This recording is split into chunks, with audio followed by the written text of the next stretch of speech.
So this weekend, I will finally be back at Disneyland. With that, I plan to make a best rides and attractions at Disneyland video. However, before I do that, I want to get one for Universal Studios Hollywood out of the way. The main reason being is because it's a pretty major park that I've no tentative plans to get back to soon, and plus I've never really made a countdown video for this place. Real quick, can we just acknowledge how rarely talked about Universal Studios Hollywood is amongst enthusiasts? You hear about the Orlando parks all the time, you hear about the Japanese location every now and then, and the new Beijing park is getting its fair shake now that that's opening this year. But alongside the park in Singapore, Universal Studios Hollywood is never mentioned. And yeah, I know it's because they don't really have a lot of coasters, but it's still a super well-known park amongst the general public and it's very highly attended. Maybe it's because it's overshadowed by its sister parks in Florida, but I'm not really sure if that's fair because this place is actually pretty great on its own. For me personally, it's one of my favorite parks in California, and I actually might even rank it above Knott's Berry Farm too. In today's video, we are going to be showing the park some love by taking a look at the best rides that they have to offer. Now, I'm not going to tell you that they have a lot to choose from because they really don't, but I will say that they focus far more on quality opposed to quantity. More often than not, I end up walking away from the rides here with my expectations exceeded, and that's why I'm looking forward to sharing my experiences in this video. One more thing before we get started, don't forget to like, comment, and subscribe because I will love you forever. Anyways, these are my top 10 best rides at Universal Studios Hollywood. Some quick honorable mentions go out to Despicable Me, Minion, Mayhem, and The Secret Life of Pets Off the Leash attractions. The latter I haven't ridden because it opened like a month ago, and admittedly I haven't been to this park since 2019. Despicable Me was because many people had told me to prioritize other attractions in the park since this one is not that great. And although I still haven't ridden it to this day, I look forward to giving it a ride whenever I do get back to the park. Both that and the Secret Life of Pets ride and the new Indominus Rex animatronic that was added to Jurassic World will certainly make a return visit worth it soon. Plus, the park is investing in a Super Nintendo World, which will also have some really cool looking rides, so that's even more of a reason. It's great to see the park investing so much capital into the place, but with that said, let's look at their current ride lineup and rank the top 10 rides I personally experienced in my 2019 visits. Number 10, Flight of the Hippogriff. Going into this mock ride Youngstar coaster, I was expecting nothing more than a kid's ride, but what I got instead was what felt like a full-fledged family coaster with some pretty solid transitions. Obviously, I'm not going to sit here and rave about the lowest ranked ride on the list, but considering that this is the worst I rode during my visit, that's actually pretty impressive. Granted, it gets long waits and it isn't as worth your time as many of the other attractions in the park, so just be aware of that. You may want to do it early on in the day. But the layout combined with the theming actually made it pretty fun, and it's a smooth ride, so that's also a bonus.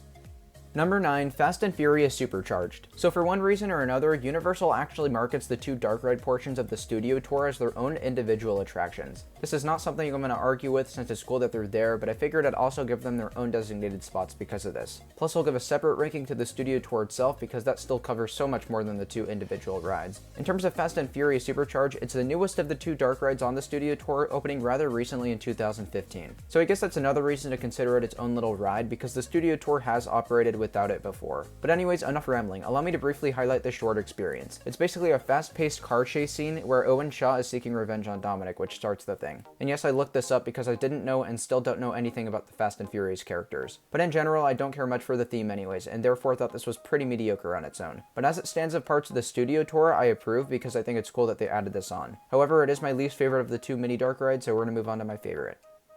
Number 8, King Kong 360 3D. Of the two dark ride experiences of the studio tour, as I said, King Kong was definitely my favorite. At the time of its opening in 2010, it was actually the largest 3D experience anywhere in the world. It utilizes two 180-foot long by 40-foot tall screens. No matter where you look, you'll feel the immersion of Kong and the environment around him. I know I certainly felt that way thanks to the sounds, visuals, and movements of the tram. You start by entering Skull Island and then are chased by these raptors. And as you try to escape, you fall off road and crash, yada yada yada, and then Kong appears out of nowhere and kicks a dinosaur's ass. It's a fairly simple plot along with Fast and Furious, but I really like the theme and the role it plays in the tour. I hope by me discussing these two mini dark rides, it gives you something to look forward to while on the tram. They are pretty cool experiences, and I'm definitely glad that they're there.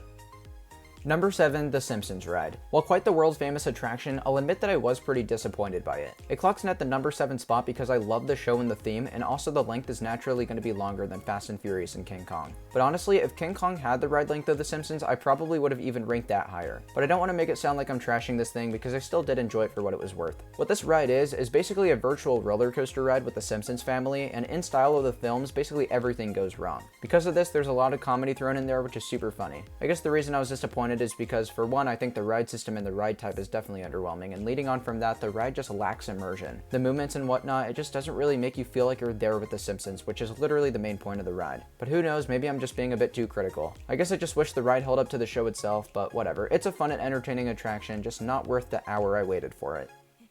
Number 6, Kung Fu Panda: The Emperor's Quest. Opening as the world's first full interior projection mapping attraction, this fun theater ride has lots of awesome sounds and physical sets that make it feel a bit more immersive than the Simpsons ride. That said, it could still use some improvement for sure, but I did enjoy it. I like joining Kung Fu Panda, aka Po, on his mission. To me though, too little time is spent sitting in the theater, since the whole experience is technically made up of the pre-show and the queue line as well. But I don't know, it wasn't exactly long enough to leave a lasting impression. I know for me personally, I can't even remember most of the plot line. I just enjoyed myself and I liked some of the effects, and that was about it. A pretty average ride, maybe a little bit above that line, but nothing really more than that.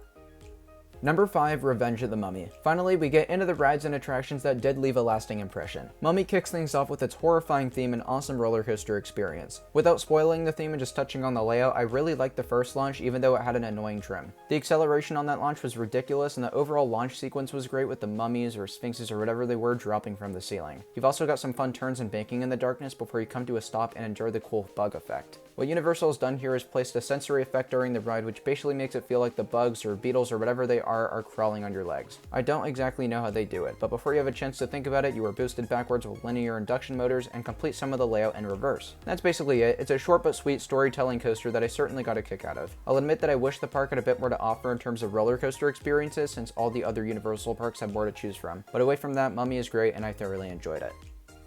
Number 4, Transformers: The Ride. Here we have a ride that really caught me by surprise actually. I personally did not know anything about it prior to riding, but I was thrilled with its non-stop movements, story turns, and special effects. I thought this ride was great, and during your experience you will encounter all of your favorite Transformer characters as well. Of course, this includes Optimus Prime, Bumblebee, Megatron, and more. They all also look humongous in scale due to the 3D glasses you wear. I mean, that's kind of the point, you know, but it's cool. So in general, yes, it's mostly a motion simulator, which is not my favorite style of dark ride, but it does move around quite a bit, which really adds to the experience. So while I don't have a super in-depth review for you guys, since there is almost too much going on to comprehend, I'd for sure encourage you to check it out when you have the chance. Number 3, Jurassic World: The Ride. Although I have yet to get back to the park since it reopened from its long coronavirus closure, and therefore have not ridden this thing with the new upgrades it has received, I still vividly remember loving this attraction. I personally never had the chance to ride the original Jurassic Park ride, and I know a lot of people preferred that version. Since I had nothing to compare it to though, I was able to appreciate this thing in full glory, I feel like. I absolutely loved all the different dinosaurs you encounter, I loved all the water effects, I loved the landscaping, and I was over the moon for the finale. The sequence of events there was phenomenal, nearly pitch darkness with nothing but a big-ass T-Rex overhead. As it's roaring and screeching at you, you have nothing else to think about before you dive down an 85-foot tall drop. You build up so much speed here that you plunge into the splashdown at 50 miles per hour, and the splash is totally epic. The perfect way to end things out in a bang. So honestly, that finale by itself made the ride for me, but I liked the rest as well too. I'll tell you what, I cannot wait to get back on this sometime in the future to check out the new ginormous Indominus Rex animatronic. Number 2, the Studio Tour. While I touched on a bit of the individual dark ride portions of the tour earlier, you can throw that out the window and still this attraction is the second best in the park. For some, I fully understand if it's your first, since after all this is one of the main draws of the park, but because of the fact that this park is based in Hollywood, which is basically the TV production capital or whatever, so much stuff is shot here. What this Studio Tour does is takes you behind the scenes in so many of these places, and even immerses you in many of the movies and shows that you recognize. Even better, this thing lasts for a mere 60 minutes, though it may be a little shorter or longer on some days depending on what's available and what's in use. Some of the things that you will for sure see are Jaws, the Flash Flood Earthquake, the Courthouse Square from Back to the Future, behind the scenes of War of the Worlds, and as I mentioned earlier, King Kong 360 3D and Fast and Furious Supercharged. And the best part about all of this is that none of it feels rushed. Your tour guide really gives you the opportunity to take in your surroundings and enjoy a lifelong experience. With how unique and world famous this thing is, the Studio Tour honestly makes this park worth visiting by itself. With that said, I couldn't place it above what I consider to be one of the best rides in the world. Cue the number 1 spot. Number 1, Harry Potter and the Forbidden Journey. Please take my word for it, you don't even need to be big on Harry Potter to have the time of your life on this thing. I personally have never been super into it, and I came off saying that this was the best dark ride I had ever experienced at the time. Keep in mind, it was before I'd ridden Rise of the Resistance and before I'd experienced any of the incredible Walt Disney World attractions. But still, that doesn't even matter. You can consider all sorts of dark rides around the world, and I would still place this amongst the very best. This ride is so impressive and so immersive to the point where it really does feel like you're with Harry Potter on a Forbidden Journey. As you utilize the attraction's robo-coaster technology, you are taken through scenes featuring Hagrid's and his pet dragon, Dementors, spiders, and all the Forbidden Forest caves and Black Lakes too. Somehow you even end up in a game of Quidditch. Plus, it's a very long ride, so you get plenty of time to appreciate each scene and what it has to offer. Amongst the theming, visuals, audio, animatronics, and ride technology, it would be rude of me not to place this at number 1. Currently, in my overall ride ratings, including coasters, I place Harry Potter in my top 15 I've ever ridden, which, for a dark ride, is an incredible achievement for sure. I will never forget my memories of riding this 9 times that day. It was a great experience, and I absolutely loved this attraction. No matter where the closest installation is to you, whether it's here, Orlando, Japan, or Beijing, go out and ride this thing, and I promise you, you will not regret it.